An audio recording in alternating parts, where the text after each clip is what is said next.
pinapakita ko sa inyo kasi ang isang congressman dapat boses sa Kongreso. Nagsasalita, sumasama sa debate.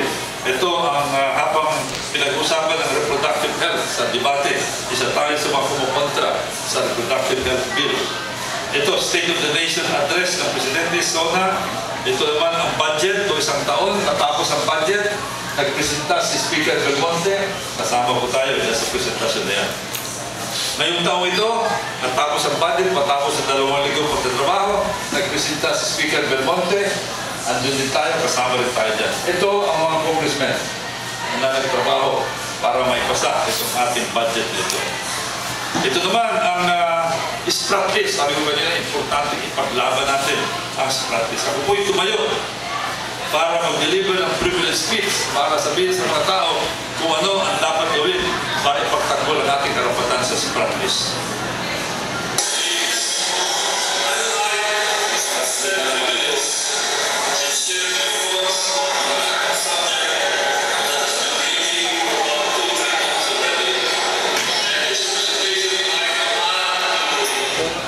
Yan ang tungkol sa spratis.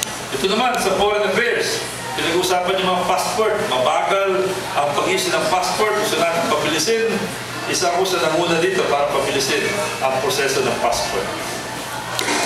Okay, so now, is there a backlog in the entry of the data within the passport?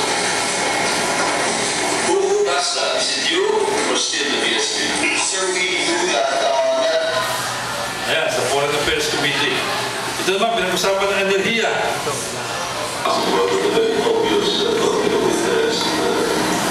It will take a very strong resistance, internal resistance on the part of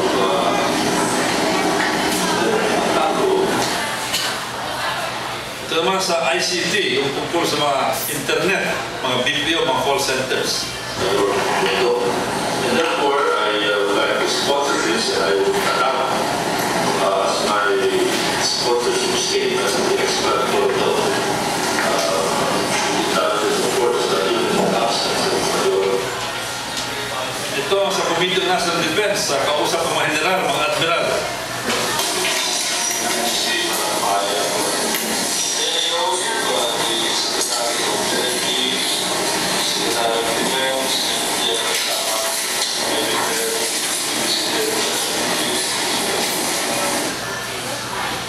Sa Committee on Appropriation, sa Committee on Transportation, Commission on Appointments, ang Chairman ng Commission on Appointments, si Senator Juan Ponce Enrile, ang Vice Chairman, ang inyong lingkod po.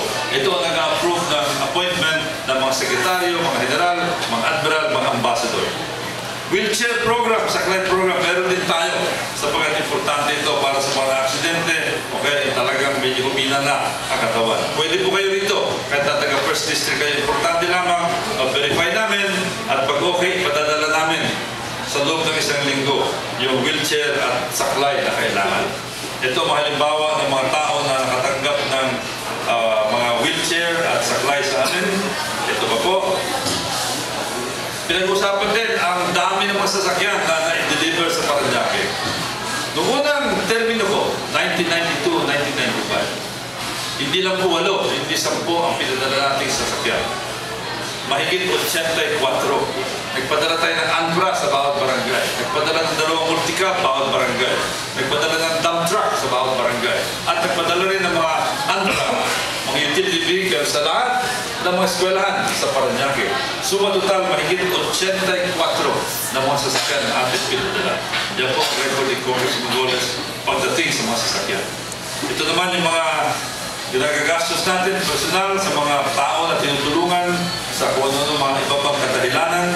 Nakikita nyo, medyo malaki ang nagagastos dito, pero okay lang yan sapagkat tumutulong naman si Mrs. sa akin dyan.